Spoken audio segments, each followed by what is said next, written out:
Hi guys, this is Alex, Joe's other half. I'm sure you're aware by now, you'll have seen his video, that I've recently been in hospital.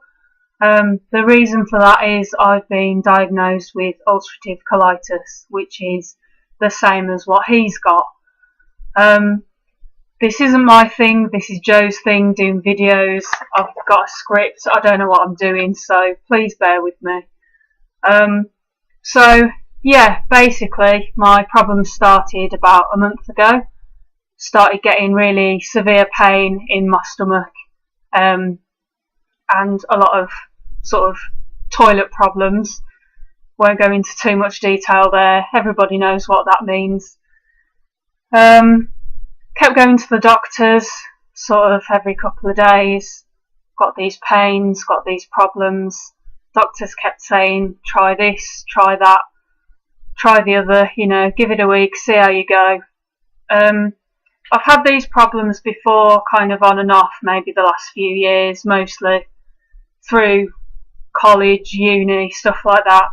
And it's always kind of, I'm a bit stressed, I'm a bit run down, there's exams, it's this, it's that.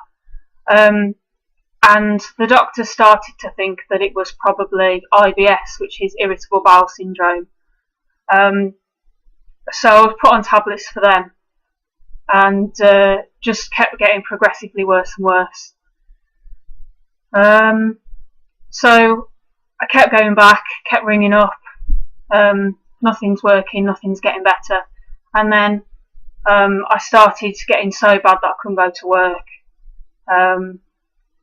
And from sort of there, from the first couple of shifts that I had off work, I was unable to go out anywhere, do anything, could hardly move from the bed to the toilet anymore because I was just so in pain, so tired. And eventually what sort of prompted the going to hospital thing was the toilet problems weren't just toilet problems anymore. There was blood being passed that way and throwing up, which obviously shouldn't happen ever. So I rang the 111 service, which is our like non-emergency number, and they went through a few questions with me and recommended that they were going to send an ambulance out to me.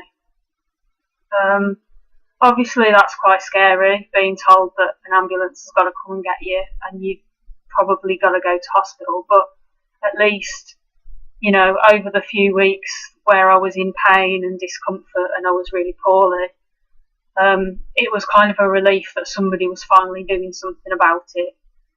So the paramedics turned up, they did ECGs, they, poke around on your tummy. Obviously I scream a lot because it hurts. And they take me to hospital. So I'm taken into A&E at first. Bit of a wait, obviously, there always is. That's how it is these days. But I think the benefit of being taken in by an ambulance rather than being taken in by my mum or whoever kind of shows that it's a bit more serious, and I think they do see you a bit quicker. So yeah, I had blood tests, stool samples, all the great things that you have to do in hospitals, people's fingers in places you really don't want them. They pumped me full of morphine, pumped me full of anti-sickness, literally did not know where I was anymore. I was convinced I was in hospital in Manchester at one point, because Joe was there and obviously I used to live up there with him. So very confused, obviously very poorly, and the drugs were definitely doing something.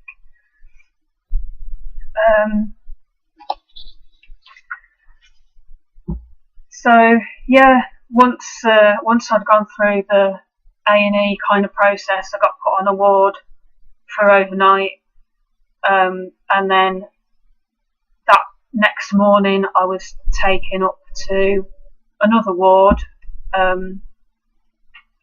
because obviously where they put you straight away for A&E, it's just kind of get you checked in, find out what's wrong with you, and then kind of move you on where they need you to be for sort of specialist treatment and whatever. Unfortunately, I never actually got to the specialist ward that I should have been on for my gastro condition, but I did keep seeing the doctors from down there. They kept coming up to see me where I ended up, so I was still obviously treated properly, and got the right information off the right people. While I was there, I had a flexible sigmoidoscopy, which again, it's something in a place that you don't want it. They put a camera up your back passage, and I have a good old look. I was sedated for it, but I could still feel everything, and I've honestly never been in so much pain before. But then they take biopsies from that as well, which I've not had the results for yet, because those sort of apparently take 4 to 6 weeks. I got discharged on Wednesday, so I've only been home a couple of days. So I've got to go back into clinic for an appointment in a few weeks when they get those biopsies back. But from what they saw with the inflammation markers and the blood and the ulcers and things like that in my bowel, they're treating it as ulcerative colitis, which is an inflammatory bowel disease. It's for life. So again, big sort of scary step. I've got this thing wrong with me for the rest of my life now. I've got to take medication for it for the rest of my life. But in a way, it's kind of a lot easier because I've already done all this from the other side with Joe. I've been the one sat next to the hospital bed while he's been going through these things, going through treatment, going through operations. So it's reassuring to,